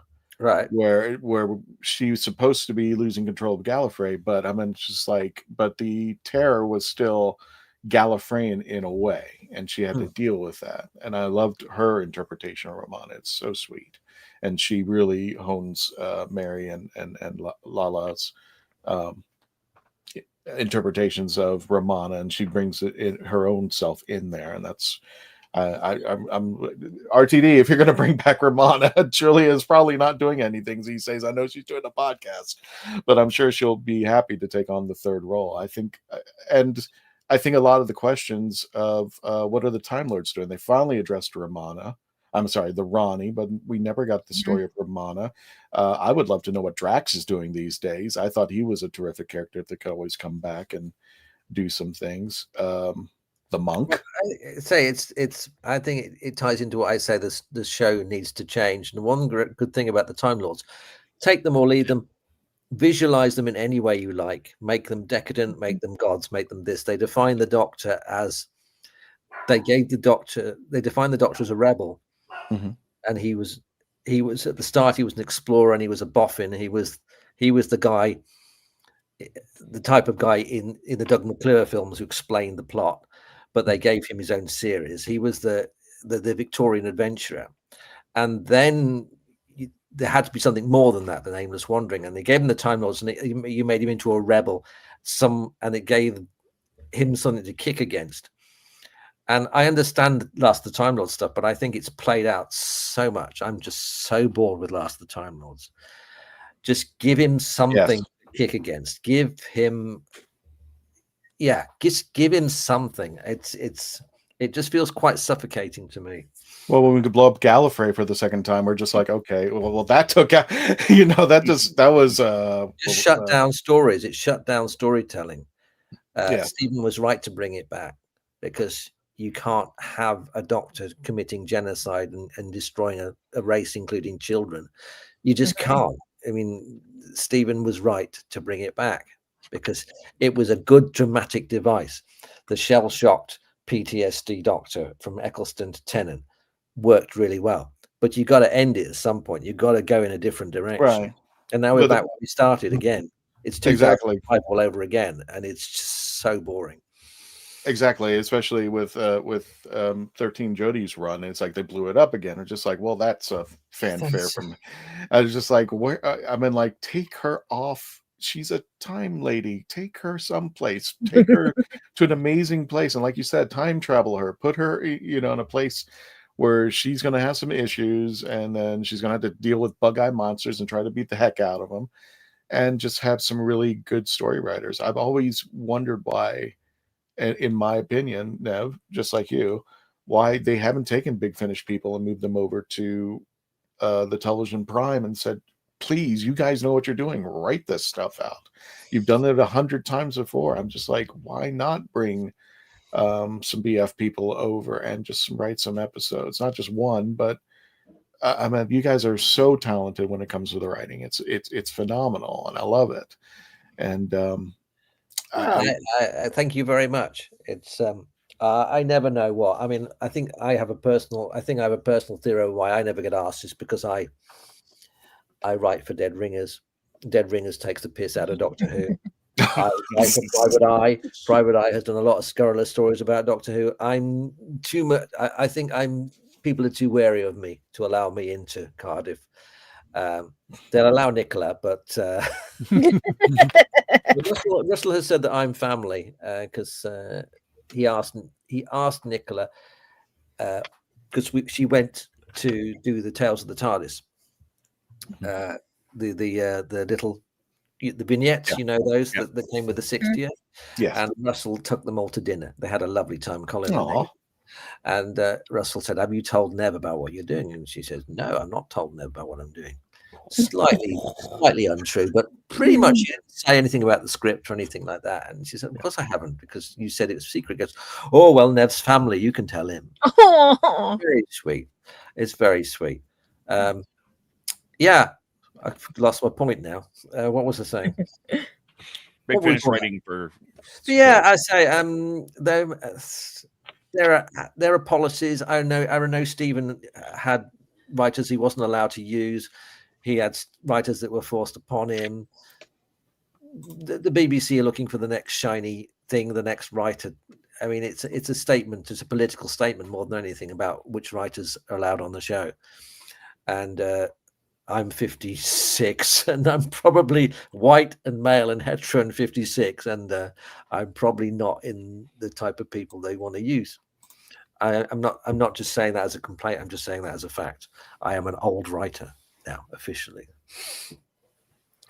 Those young people could learn a lot from what's come before, and I think that's what they're missing a lot of, especially when I'm watching new Doctor Who. Just like, God, I just miss what came before. It may have been wacky, it may have been silly, it could have been a budget on a college degree. Well, you had a lot of Big Finish writers in the first series. You had Cornell and Gatiss and right, exactly, and that's something I appreciate RTD doing. And that one of the things I loved about when they came in, especially with Stephen Moffat, was that you could have the classic and the new. So you would have the Daleks come in with the Vashta Nerada. You could have the Cybermen coming in with the Weeping Angels. You could have the Centaurans coming in with whatever new villain that they were coming up with, and they would grow together.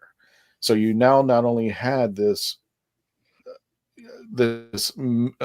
mythology of all these things that came before, but now you have this new generation of monsters that are coming in, and they're both equally terrifying. You got, who doesn't go behind the couch anymore, even to this day, for Daleks, but now they keep their eyes open for the Weeping Angels. So that's what I really appreciated about when New Who first started out over there, because you had a lot of folks like me who were like, let's see what, we always had that shoestring budget. Let's see what would CGI do, and have now the budget that Doctor Who requires to make the stories that these incredible people were writing. Now we can do something. Well, we got the computer graphics. Now we can do it. And that's just my opinion. And I just keep talking your ear off if I don't stop. Yeah, we had CGI macro, don't forget. Yeah, exactly. But yeah, I mean, there was a good mix there, and we can have that again. I'm sure we can. I'm sure we can. Well, who knows? I mean, we've got one episode coming up. I'm not sure Doctor Who lends itself to single episodes once a year. I think it's more of a serious thing. But let's see let's see what happens in 2026. Mm-hmm. Billy asks, would the BBC allow a good Star Trek writer write for Doctor Who? I don't see why not.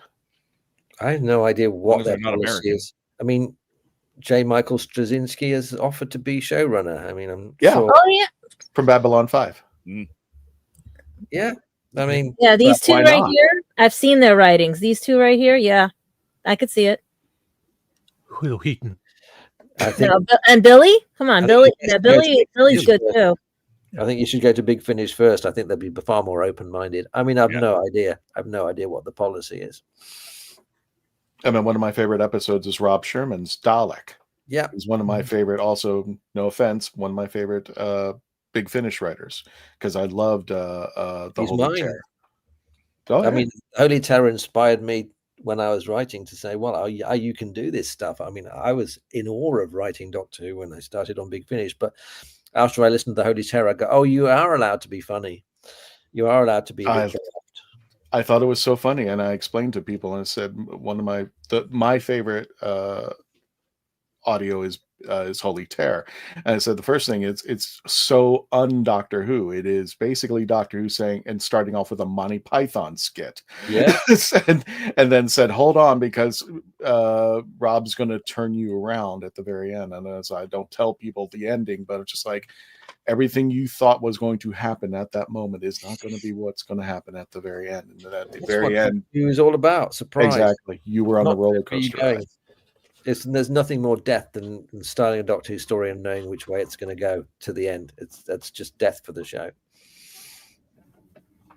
It's what cliffhangers are for. You just go in a new direction. Even Meglos had some good cliffhangers.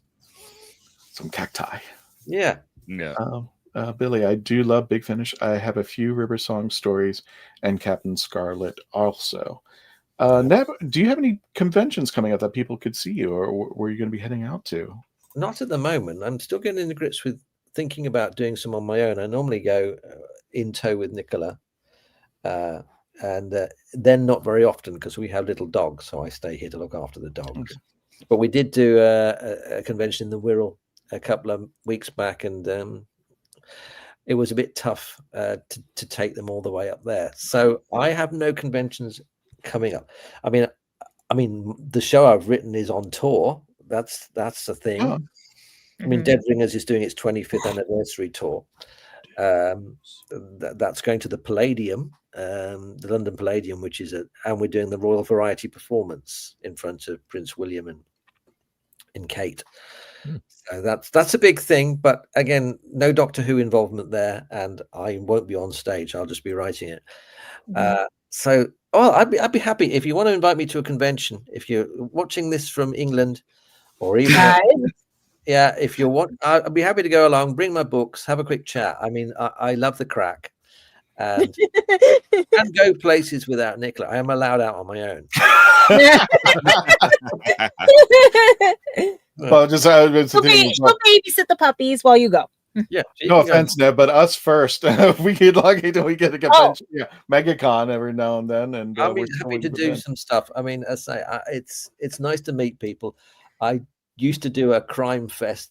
I've done it this year. I interviewed Mark Gettis on stage for doing his new TV series. So I do one crime fiction convention, and that's actually stopped this year. So I don't have any conventions to go to that I go regularly to. So I love going to conventions.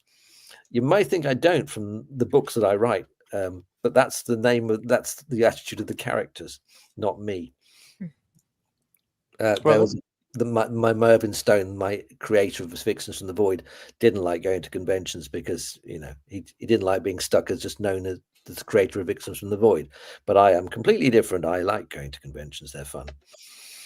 Oh, absolutely. And one of the things I love doing is watching people who, have side projects. And I want to give my blessings to Nicola, who really is, anytime that she posts something about dogs or animal rights and such, I will try to share it on I usually share it immediately on my Twitter feed to let people know what's going on. And being a pet puppy parent. Say that 10 Her, times. her baby parent. I Her can baby. appreciate. Yeah, I can appreciate. How many pets does Nicola have? We've got two. We've got You got two Dachshund crosses. Aw. Adorable pair, Harvey and Marnie. You'll find photos of them probably everywhere on the internet because she always gets to Katie Manning and Nicola posed with them.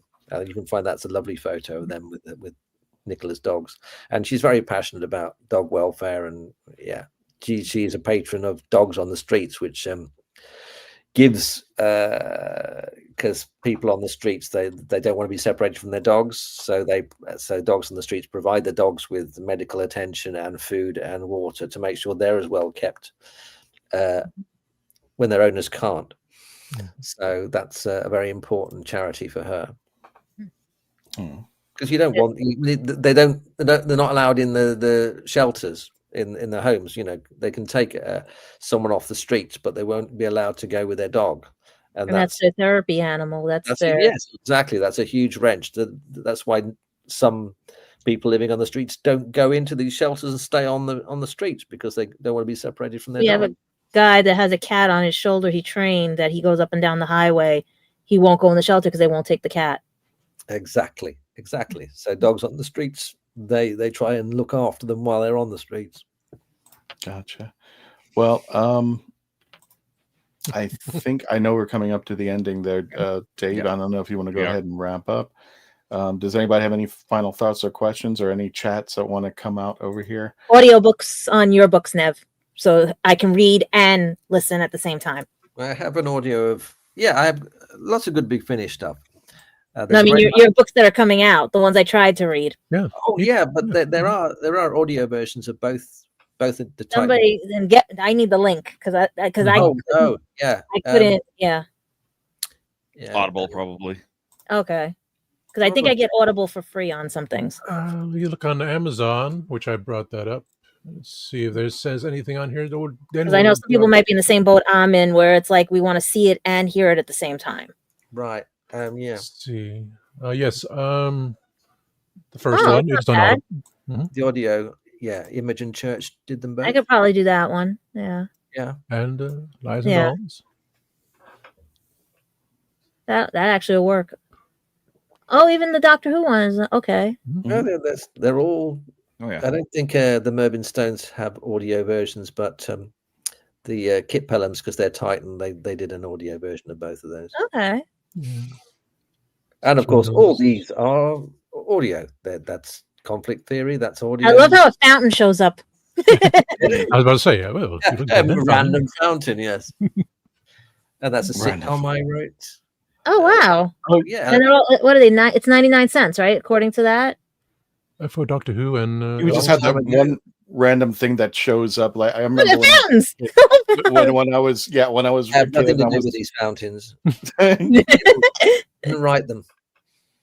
I would like to have my own Nev Fountain, please. And the funny part is I can never find those fountains. Now I know how to find the fountains on Amazon. It's a bobblehead. Anyway, yeah, we're going to go ahead and wrap things up. Ned, thank you so much for coming with us. It's an absolute pleasure. It's great fun talking to you. I hope you enjoyed it. I enjoyed it. I apologize I couldn't get off work a little bit earlier, but don't forget, please check out Nev. We'll have the links on our social media where you can purchase Nev's books, The Fan Who Knew Too Much and Lies and Dolls out there. So we'll make sure that we put them into the chat. If you can do me go ahead. No, I was about to say, Gadget, can you find those links, and we'll go ahead and toss them into the chat for us? Which ones? The regular books or the regular books? Whichever the links are. Or Nev, if you have them, you can put them in the private chat, and we'll make sure we put it out there for you. Just go through Amazon, like I brought the page. Yeah. Does Titan still have the copyright to it, or? Titan, Titan are publishing the newer books, because in case someone can't do Amazon because of everything. Let me go ahead and put the final closing touches on things. And Nev, a question: what do you guys do for Halloween over there? We don't do a lot. We've tried to encourage children to come into our homes, but they seem too spooked by it. We don't want to see my hallway. We do have an occasional trick or treater, and we try to be ready, but we don't get a lot of people. It's a very quiet village, I'm afraid.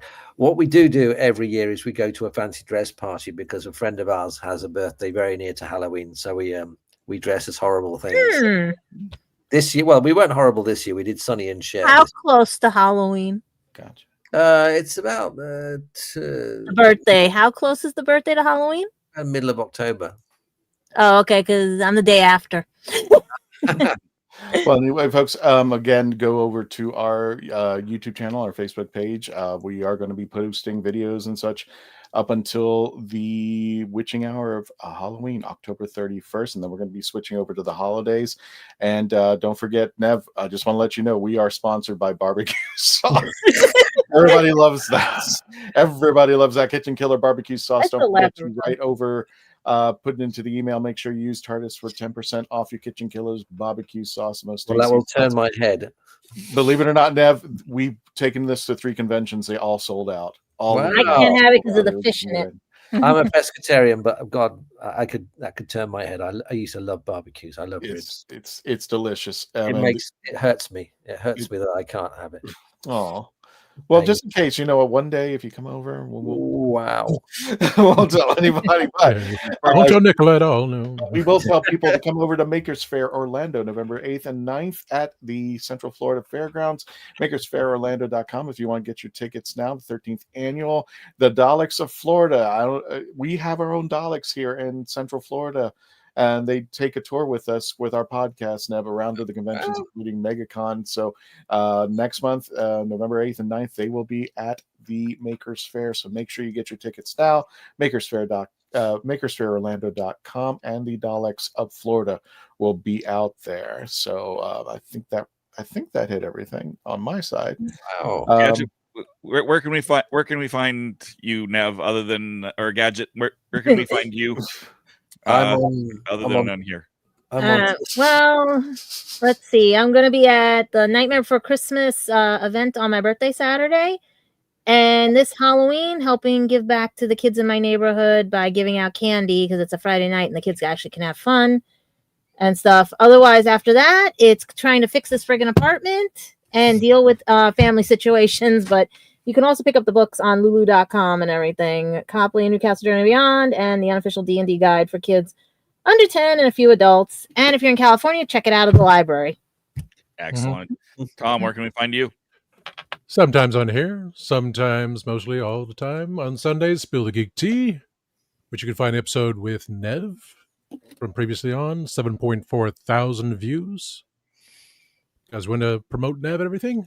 And, of course, my own channel at Reverend Amagon on YouTube. As for me, you can find me Sundays on Spill the Geek Tea, at Spill the Geek T1, every other Monday, including yesterday. YouTube.com/@HorsesOnFilm. That's our new show, and we're getting some great feedback on it. If you like westerns, come. We're talking about the top 100 westerns of all time. First Thursday of the month. YouTube.com/@Happiness Patrol Show, where some people from here on the Legend of the Traveling TARDIS join me, and we talk about something that makes us happy, Star Wars. In between all that, you can find me the Rat Hole, DOTCA. That's the rathole.ca, but YouTube does not like URLs in their URLs. Nev, where can we find all of your goodness? Well, as I say, I am on Facebook and Blue Sky and Twitter. You can find me there and talk to me there. I say all my product is there on Titan and Big Finish. And if you're in England, catch the Dead Ringers tour. We have a few more dates left, and we're doing big venues, so tickets are selling really well. So that's fun. I might be there. We got a hard close, so everybody, thank you so much for joining us again. For those of you who are celebrating Happy Halloween, or I keep it as Samhain and Day of the Dead and all the other stuff. Gotcha. Everybody, big round of applause for Nev Fountain. Thank you so much, Nev, for joining us. Nev, if you could stay after the ending, after which we will, because I want you to lead us in what we've done every single episode since his passing. I don't know if you're familiar, but Simon Fisher Becker passed away just recently. He was a panelist here at the Legend of the Traveling TARDIS. He helped us interview guests, and he brought out his books. Unfortunately, we lost him this year. We're hoping, I'm not going to say much because I don't want to spoiler it, but there may be something for Christmas. And again, don't forget that Nev Fountain's Blood on Santa's Claus we'll be reviewing in December. Don't know the specific date as of yet, but that's going to be part of our Christmas series. And Nev, if you can do me a small favor, go ahead and just say, lead us out in saying, including the chats, say goodnight, Simon, and we will go ahead and end it there. So, Well, ready? Yes. Good night, Simon. Night, Simon. Good night, Simon. Tony, take us out.